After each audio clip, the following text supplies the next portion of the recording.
Hebrew పత్రిక 3వ అధ్యాయం 1వ వచనము.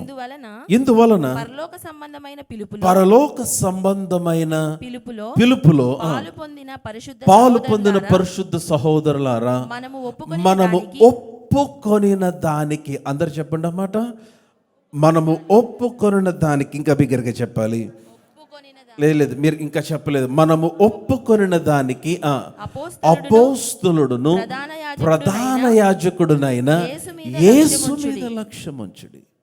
Now Jesus is the apostle and the high priest of our confession. మనము ఒప్పుకొనిన దానికి ప్రధాన యాజకుడు ఆయన. అబ్బా ఎంత బాగుంది అన్నమాట. మనం ఆలోచించిన దానికి కాదు ప్రధాన యాజకుడు. ప్రధాన యాజకుడు చేసే పని ఏంటో తెలుసా? దేవుని ఎదుట మనుషులను రిప్రజెంట్ చేస్తాడు. He represents people before God. దేవుని దగ్గరికి వెళ్ళి మనుషులు, అందుకనే మనుషులందరి కొరకు పాత నిబంధనలలో యాజకుడు, ప్రధాన యాజకుడు అతి పరిశుద్ధ స్థలంలో తీసుకుని వెళ్ళి వారందరి కొరకు ప్రోక్షించబడిన రక్తమును అతి పరిశుద్ధ స్థలంలో తీసుకుని వెళ్తే దేవుడు అంగీకరించేవాడు. సో ప్రధాన యాజకుడు యొక్క రోల్ ఏంటంటే దేవుని ఎదుట మనుషుల్ని రిప్రజెంట్ చేయటం. సో దేవుడు అనగా ప్రభువైన అయిన యేసుక్రీస్తు వారు చేసిన ప్రాముఖ్యమైన పని, ఆయన చేస్తున్న ఒక్క ప్రాముఖ్యమైన పని ఏంటంటే మనము ఒప్పుకొనిన మన ఒప్పుకోలికి ఆయన ప్రధాన యాజకుడిగా ఉన్నాడు. హల్లెలూయా. అందరం కలిసి చదువుదాం 3వ అధ్యాయం హెబ్రీలకు రాసిన పత్రిక, హీబ్రూస్ చాప్టర్ 3 వర్స్ 1. అందరు నాతోనే ఉంటామని చెప్పండి. మీ అందరి దగ్గర బైబిల్స్ ఉన్నాయని నమ్ముతూ ఉన్నాను. I want you to please look to your Bibles. Hebrews chapter 3 verse 1. Hebrew పత్రిక 3వ అధ్యాయం 1వ వచనం. అందరు నాతోనే ఉంటే బిగ్గరగా ఆమేన్ చెప్పండి. రైట్. ఇందువలన పరలోక సంబంధమైన పిలుపులో, చదవాలి, పాలు పొందిన పరిశుద్ధ సహోదరులారా, మనము ఒప్పుకొనిన దానికి అపోస్తలుడును ప్రధాన యాజకుడైన యేసు మీద లక్ష్యముంచుడి. నౌ జీసస్ అంటే ఆయన పరలోకంలో ఏమి రిప్రజెంట్ చేస్తున్నాడంటే నీ ఒప్పుకొనిన ప్రతి ఒప్పుకోలు రిప్రజెంట్ చేస్తూ ఉన్నాడు. నేను క్రీస్తునందు దేవుని నీతి అని ఒప్పుకుంటే అది పరలోకంలో రిప్రజెంట్ చేస్తున్నాడు నీ పక్షముగా దేవుని ఎదుట. అప్పుడు దేవునికి అర్థమవుతుంది ఆయన బలియాగము వృధా కాలేదని. ఆ నీతి వలన కలుగు దీవెనలను నీ జీవితంలో అనుభవించటానికి ఒక మార్గము సరళము చేయబడుతుంది నీ జీవితము పైన. హల్లెలూయా. ఇవి చాలా సింపుల్. నేను చెప్తున్నాను, చాలామందికి ఏమి ఇష్టం అంటే, ఎలాంటి వర్తమానం ఇష్టం అంటే ఏదైనా మంచి feel good sermons. But you should understand this is the truth. ఈ సత్యము నీ హృదయంలో స్థిరపరచుకుంటే మీరు ప్రపంచంలో ఎక్కడికి తీసుకెళ్ళి అరణ్యంలో మిమ్మల్ని పెట్టేసిన మీరు సమృద్ధిలో బ్రతుకుతారు, ఆశీర్వాదంలో బ్రతుకుతారు. అబ్రహాం అరణ్యంలో ధనవంతుడు అవటానికి గల కారణం ఈ రహస్యమే. ఇశ్రాయేలీయులు అరణ్యంలో సమృద్ధి చూడటానికి గల కారణం ఈ రహస్యమే. ఇశ్రాయేల్ ప్రజలు అబ్రహామునకు వారసులు, వాగ్దానమునకు వారసులు. నీరు లేని సమయంలో ఏ విధముగా ఒక చిన్న రాయి నుంచి సమృద్ధి అయిన నీరు ఎట్లాగొచ్చింది? వాగ్దానమును బట్టి. విశ్వసించాలి. కమాన్. హల్లెలూయా. నా మాటలు అర్థమవుతున్నాయా? మీరందరూ నాతోనే ఉంటే ఆమేన్ చెప్పండి. యెషయా గ్రంథం 45వ అధ్యాయం దయచేసి చూడండి. The book of Isaiah chapter 45. యెషయా గ్రంథం 45వ అధ్యాయము, ఐజియా 45 23వ వచనం చూద్దాం. యెషయా గ్రంథం 45వ అధ్యాయం 23వ వచనం. యెషయా ఈ ప్రవక్త ముందుగానే చూసి ప్రవచనాత్మకంగా పలికిన మాటలు, నా ఎదుట ప్రతి మోకాలు వంగుననియు ప్రతి నాలుకయు నా తోడని ప్రమాణము చేయుననియు నేను నా పేరట ప్రమాణము చేసి ఉన్నాను. నీతి గల నా నోటి మాట బయలుదేరి ఉన్నది, అది వ్యర్థము కానేరదు. హల్లెలూయా. నా మాటలు అర్థమవుతున్నాయా?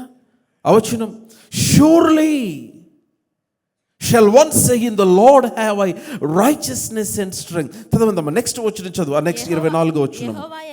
యెహోవా యందే నీతి బలములు ఉన్నవని జనులు నన్ను గూర్చి చెప్పుదురు. కన్ఫెషన్ అంటే యెషయా ముందుగానే ప్రవచనాత్మకంగా చూసి ఏమన్నాడంటే, విశ్వాసులందరూ, all the believers are going to say one day.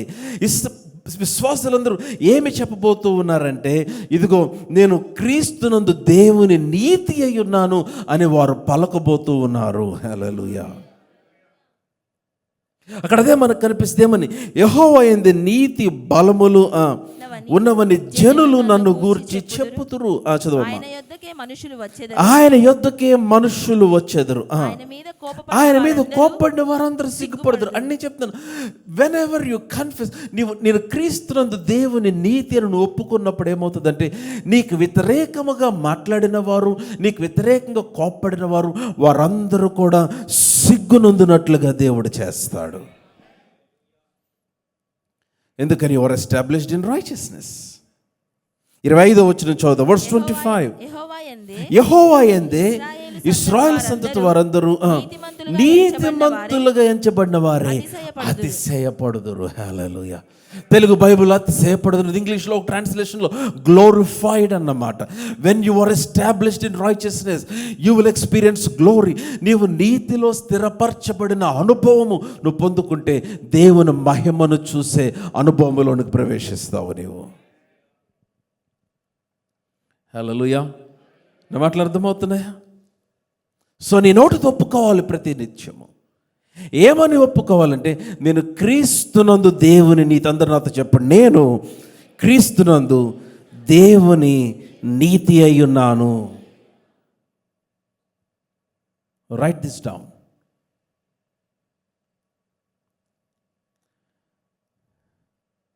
శ్రమలు రావని కాదు, అనారోగ్యాలు కలగవని కాదు. అనారోగ్యాలు వచ్చే అవకాశం ఉంది, శ్రమలు వచ్చే అవకాశం ఉంది, ప్రతికూల పరిస్థితులు వచ్చే అవకాశం ఉంది. కానీ నేను క్రీస్తునందు దేవుని నీతి అన్న సత్యము నీలో స్థిరపరచుకునే కొలది, దాన్ని ఒప్పుకునే కొలది, నీకు కలిగిన శ్రమలు, అనారోగ్యములు, వాటన్నిటిలో నుంచి విజయవంతముగా నువ్వు బయటికి వస్తావు. నా మాటలు అర్థమవుతున్నాయా? హెబ్రీయులకు రాసిన పత్రిక 4వ అధ్యాయము, అక్కడ కూడా కన్ఫెషన్ అన్నమాట. హెబ్రీయులకు రాసిన పత్రిక 4వ అధ్యాయం 14వ వచనం. Hebrews 4:14 చదవమా. ఆకాశ మండలము గుండా వెళ్ళిన దేవుని కుమారుడైన యేసు అను గొప్ప ప్రధాన యాజకుడు మనకు ఉన్నాడు. హల్లెలూయా. ఇంకా బిగ్గరగా హల్లెలూయా. అందరూ చెప్దాం, యేసు అను గొప్ప ప్రధాన యాజకుడు మనకు ఉన్నాడు. అంటే నీ పక్షంగా మాట్లాడే ఒక ఆయన ఉన్నాడు అక్కడ. మీ బంధువులు ఎవరైనా పిఎం ఆఫీసులో ఉంటే ఏం చెప్తారు మీరు? మీకు బాగా దగ్గర సన్నిహితులు, మీ రక్త సంబంధులు ఎవరైనా సీఎం పేషీలో వర్క్ చేస్తున్నారు అనుకోండి, మనోడు ఒకడు ఉన్నాడు అక్కడ అంటారు కదా. ఏమన్నా ఇబ్బంది ఉన్నా పర్లేదు, మనం చేసి పెడదాం, మనోడే ఉన్నాడు అక్కడ, మన పక్షంగా మాట్లాడేవాడు.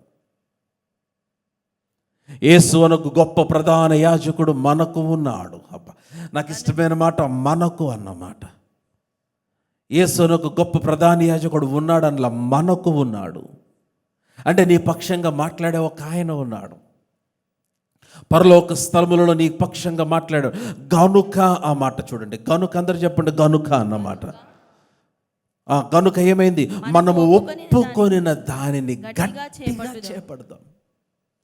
Let us hold fast our profession or to our confession.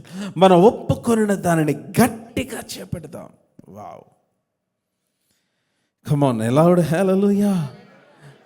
ఏంటిది? ఇది పాపమును ఒప్పుకొనట గురించి కాదు ఈ వచనం రాయబడింది.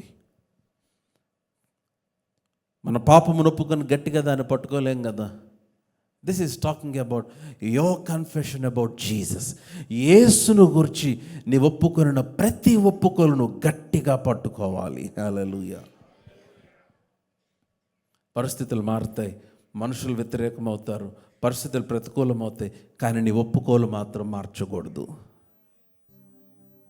నా మాటలు అర్థమైనాయా? యోబే మంచి ఉదాహరణ. కుమారులు చనిపోయి, కుమార్తెలు చనిపోయి, ఆస్తి పోయి, గొర్రెలు పోయి, మందలు పోయి, అన్ని పోయినాయి, కానీ తన ఒప్పుకోలు మారలా. నా విమోచకుడు సజీవుడు, మరెవరో కాదు, నేనే కనులారా ఆయన్ని చూస్తాను. కన్ఫెషన్. నేను చెప్తున్నాను, if your confession is changed, నీ నోట ఉన్న ఒప్పుకోలు గనక మారిపోతే నీ జీవితం యొక్క డైరెక్షన్ మారిపోతుంది. ఎందుకంటే నీవు పలుకుచున్న దాని మార్గంలోనే నీ జీవితం ప్రయాణించటానికి దేవుడు నిర్ణయించాడు. అందుకనే నీ నోట ఆశీర్వాదమే పలకాలి.